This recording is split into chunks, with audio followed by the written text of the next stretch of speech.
Bismillahirrahmanirrahim. Terima kasih atas waktunya. Pada kesempatan kali ini, saya ucapkan terima kasih kepada Bapak-Bapak yang telah bersedia hadir dalam sidang tertutup saya untuk disertasi yang berjudul Rekayasa Pembekuan Searah HLCWSI untuk mencapai struktur kolumnar. Penelitian ini dilatar belakangi oleh penggunaan aluminium pada beberapa industri pesawat terbang dan perkapalan, di mana salah satunya yaitu paduan aluminium copper silikon yang digunakan pada komponen baling-baling. Namun, ketika pada penggunaannya, komponen tersebut menderita tegangan yang searah sumbu utama. Karena pembuatan dari komponen tersebut adalah dengan pengecoran biasa, struktur yang dimiliki pada komponen tersebut berbentuk polikristal atau yang memiliki banyak batas butir, dan kita ketahui bahwa batas butir itu adalah bagian yang terlemah dari dengan butir. Karena adanya tegangan yang berlebih, batas butir yang arah transversal akan menginisiasi terjadinya kegagalan. Salah satu solusi untuk mengatasi masalah tersebut adalah membuat batas butir yang searah dengan tegangan utama atau searah dengan sumbu utama. Salah satunya adalah membentuk struktur kolumnar. Namun untuk membuat struktur kolumnar ini perlu dilakukan kontrol yang ketat terhadap parameter-parameter pembekuan atau faktor-faktor yang berkaitan dengan pembekuan material. Salah satunya adalah thermal conductivity cetakan, di mana ini berperan dalam mekanisme pembekuan. Selanjutnya, belum adanya tersedia khususnya untuk paduan aluminium copper silikon yang hanya baru dalam 1 dekade diteliti, karena ini adalah bagian paduan Turner, dan informasi tentang parameter atau besaran parameter untuk membuat kolumnar itu belum tersedia, dan juga belum tersedianya adanya pemetaan struktur untuk paduan tersebut. Selanjutnya, mekanisme pembekuan pada aluminium copper silikon yang ditambahi dengan grain refiner juga belum diketahui bagaimana mekanismenya. Untuk itu, kita ingin nantinya akan menjelaskan beberapa masalah ini. Namun untuk penyelesaiannya kita batasi dalam beberapa hal berikut. Pertama, material cetakan yang kita gunakan di sini adalah cetakan lempung, gerabah atau earthenware, dan stainless steel. Material cetakan stainless steel kita gunakan dari jenis stainless steel 316. Selanjutnya, komposisi CU yang kita variasikan pada paduan aluminium copper silikon berkisar antara 3 hingga 19%. Selanjutnya, untuk komposisi TI yang kita pilih adalah 0,03%. Ini berdasarkan dari penelitian Easton dan St. John dan Sickworth dan Kuhn yang mengatakan bahwa pada 0,03% ini baru terjadi perubahan ukuran butir. Nah, selanjutnya untuk karakterisasi sifat mekanik, kita dibatasi ukuran sampel yang kecil, yaitu dengan diameter 6 dikali 60 mm, sehingga kita hanya melakukan karakterisasi dengan uji kekerasan mikro. Hasil yang ingin kita capai antara lain, kita ingin menginvestigasi pengaruh material cetakannya, kemudian mengetahui pengaruh profil komposisi kimia, kemudian kita akan kembangkan sebuah peta struktur kolumnar untuk paduan aluminium copper silikon, dan selanjutnya kita akan mempelajari mengetahui mekanisme akibat penambahan butir pada pembekuan ALCWSI. Nah, hasilnya kita harapkan dapat menjadi acuan untuk pemilihan bahan cetakan dan gambaran mekanisme pembekuan pada aluminium copper silikon. Untuk dunia industri, kita harapkan bisa menunjang pembuatan komponen dan bisa meminimalkan cacat. Untuk mencapai tujuan-tujuan tersebut, kita melakukan beberapa langkah berikut. Ada 3 langkah utama atau kegiatan utama yang kita lakukan. Pertama, kita melakukan pembekuan searah pada paduan aluminium 6% Si. Di sini bentuk sampel yang berbentuk silinder kita masukkan dalam sebuah cetakan, kemudian kita sematkan beberapa termokopel untuk pemantauan temperatur. Jarak termokopel paling pertama adalah 10 mm dari bawah, dan jarak antar termokopel lainnya adalah 10 mm. Dan satu termokopel kita taruh pada bagian ujung sampel. skema peralatan seperti berikut. Di sini kita tempatkan sampelnya. Nah, sampel berada pada dalam furnace. Nah, termokopel yang disematkan tadi itu terhubung dengan data logger dan komputer yang akan merekam dinamika temperatur selama kita melakukan pendinginan ataupun pemanasan. Kemudian pada bagian bawah itu terhubung pada sebuah batang penarik. Di sini ada motor yang akan mengontrol laju batang penarik. Pengontrolan dilakukan pada controller berdasarkan besar tegangan. Kemudian di dalam batang penarik terhubung dengan sistem pendingin yang ada pompa dalam sebuah reservoir yang akan melahirkan fluida pendingin. Nah, ini bagian-bagiannya. Langkah pertama adalah kita melakukan pemanasan dengan laju pemanasan 1,9 derajat Celcius per second. Pemanasan pertama kita lakukan pada temperatur 105 derajat Celcius. Ini bertujuan untuk menghilangkan uap-uap air yang ada pada lingkungan chamber tadi.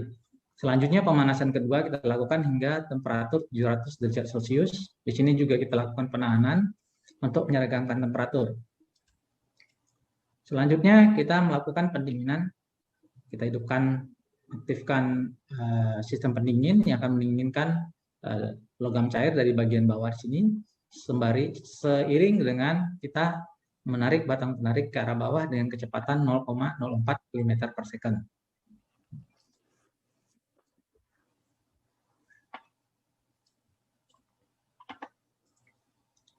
Oke, selanjutnya data dinamika temperatur tadi kita akan plot dalam sebuah kurva pendinginan. Kemudian kita akan lakukan perhitungan parameter pembekuan pada kurva tersebut. Parameter pembekuannya antara lain, pertama adalah waktu pembekuan total. Kita dapatkan informasinya adalah waktu pembekuan total. Yang kedua adalah cooling rate, yaitu berdasarkan pada daerah freezing zone.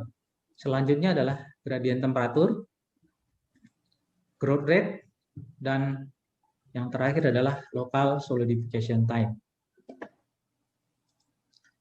Untuk sampelnya sendiri, kita lakukan pengamatan mikro. Pengamatan mikro di sini kita lakukan pengukuran terhadap parameter mikro. Parameter mikro ada dua.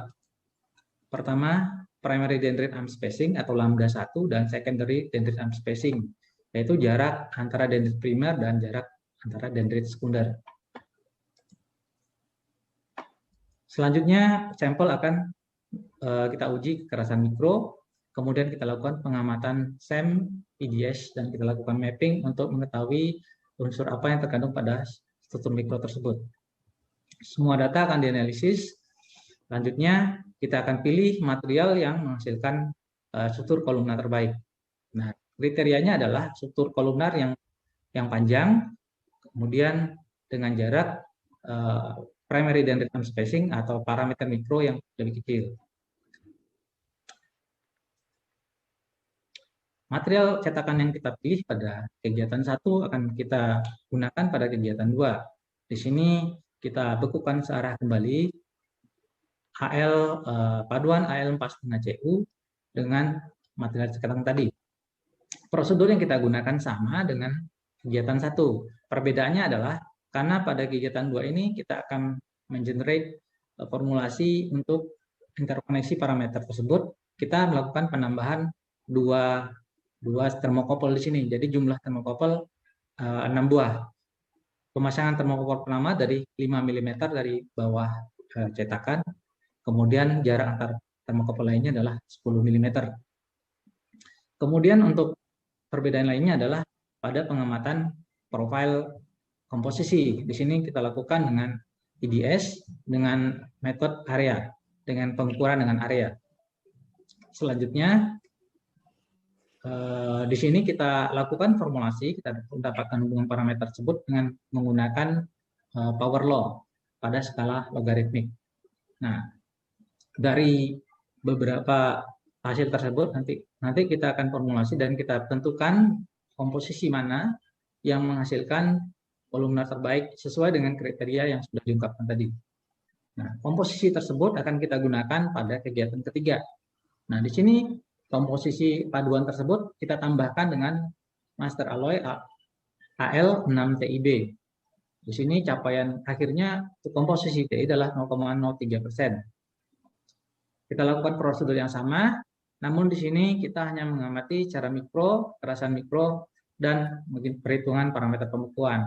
Hasil-hasilnya akan dianalisis, kemudian kita akan ketahui bagaimana mekanisme pembekuan akibat penambahan ALTI. Kemudian kita ambil kesimpulan. Terjadi pengasaran pada struktur. Jadi begitu. Selanjutnya, inilah kesimpulan yang bisa kita ambil.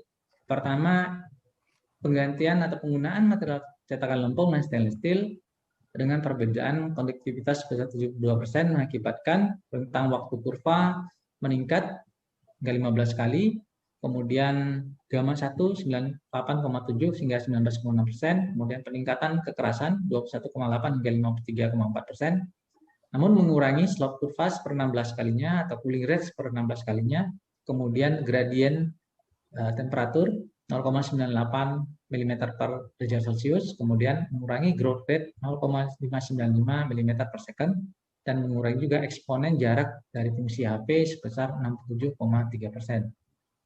Kemudian pengaruh komposisi kimia terhadap parameter pembekuan, parameter mikro, dan kekerasan mikro untuk paduan AL4,5CU dan AL 3-19 CU 10 SI didapatkan sebagai berikut, yaitu komposisi CU berkurang dengan jarak rentang 4,93 hingga 3,99% yang berkontribusi terhadap peningkatan daerah AL sebesar 43,4%.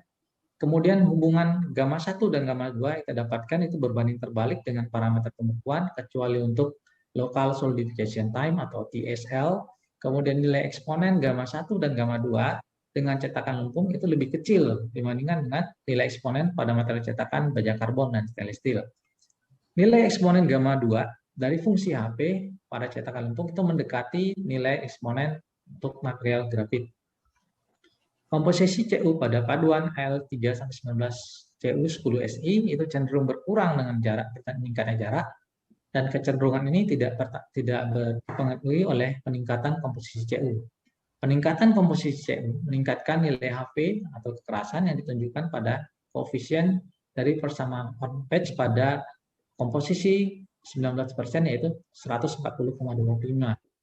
Dan juga ditunjukkan pada nilai eksponen TR dan V untuk fungsi gamma 1 dan gamma 2 yang terbatas hanya untuk komposisi 10 CU.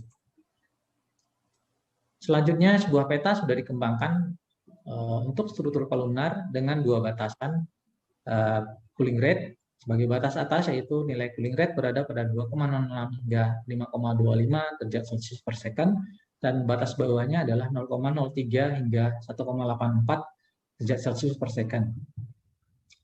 Kemudian untuk penambahan ALTIB pada paduan AL10CU10SI, di sini meningkatkan temperatur kurva pembekuan itu sekitar 39,25 hingga 16,5 derajat Celcius pada daerah pembekuan,